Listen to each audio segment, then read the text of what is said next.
Hi, my name is Christina and I am your librarian here at Christina's Bookshelf. And today I am bringing you Welcome to Crash by Lina Langley, published by DSP Publications. This book was unique. I really enjoyed how it wasn't your typical contemporary romance. It wasn't we fall in love, angst, fall back in love. It really was a journey of self-discovery for more than one person. Our main character, and yes, there's like one main character and a bunch of side characters. Some of the side characters are extremely more important, but Damien is the man. He gets a job at a very well-known art studio, Crash, and he just can't believe his luck. Out of everything, he got a handwritten letter in the mail telling him he got this job. No emails, no interviews, no questions, which is weird, but hey, there's a handwritten letter. So he doesn't tell anybody really where he's going to work. He just goes to work. At this time, he has a boyfriend, and I kind of use the term loosely because he's an ex-professor of Damien's. His name is Levi, and he's still kind of, it's in the gray area of Damien and Levi should be having a relationship. They didn't start it until Damien was out of Levi's class, but Damien wants nothing more than to call Levi his boyfriend. So here we have Damien, we have Levi.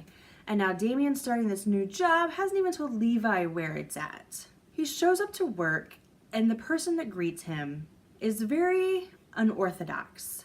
His name is John, and he really doesn't make that great of a first impression with Damien.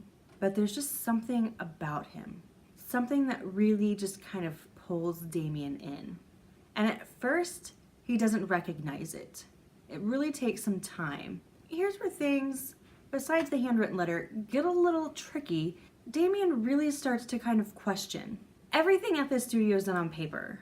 There's no computers. There's no cell phones, no exchanging of phone numbers. Nothing that you would typically do for a job. Plus, the main artist he works for, he's pretty sure is dead. Yet, the man's at the studio. Bit curious, is it not? So John starts to kind of grow on Damien.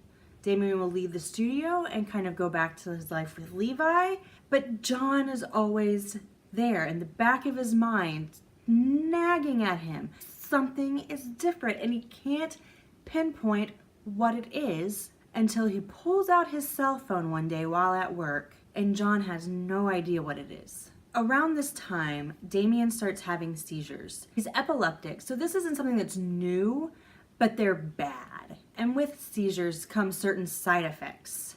And he's trying to tell people this story, this very real story.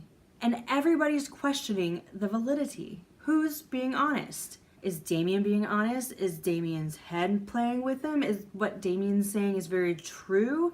Because if it is, there's some really bad consequences that are going to happen in his life. And we start to go down this road. Essentially, Damien starts to crash. I love the wordplay. So there comes a time in a story when we're like, who do we believe? Do we believe Damien that he's having these experiences? Is it part of his seizures? Is he making it up? Does he think he's making it up? Is he dreaming it and he thinks it's real? Is it real? Lina does a really good job of making us stop, think, question everything, which kind of brings in my conspirator mind and says, yes, let's pick this apart and pull the strings and see exactly what's going on. Because, whoa, there is a lot to digest. This was the first time I've ever read anything by Lina's, but I'm going to find more and read more because I really enjoyed the story. I loved the concept, the plot, the twists, the turns. Pretty much everything was just absolutely perfect. Now, the thing that wasn't perfect and is going to bring this down a star is the dialogue. Too many characters spoke the same way. Their vernacular the same way. The pauses the same pauses. Wordage the same. And so it was hard when, if they're all talking to each other, who is whom? That part really kind of dragged it down. The good news is there's not a huge amount of dialogue within this book, And you're like, ugh, I hate inner dialogue and I hate blah, blah, blah, blah, blah.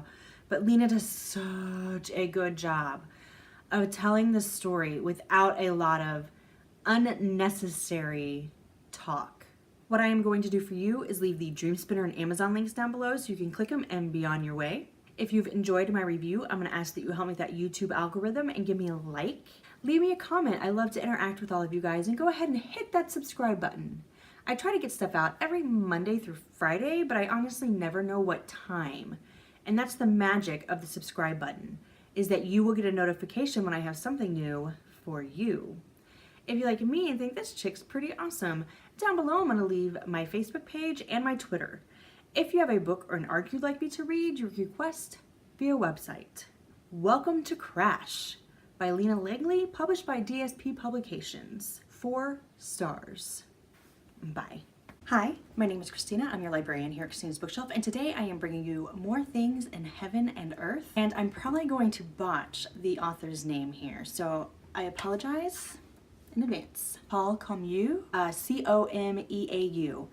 Like I said, I probably just botched that horribly, and I do apologize. More Things in Heaven and Earth is about a boy named Danny. He is a teenager betrayed by his best friend. His parents find out that he's gay, and his dad, who is like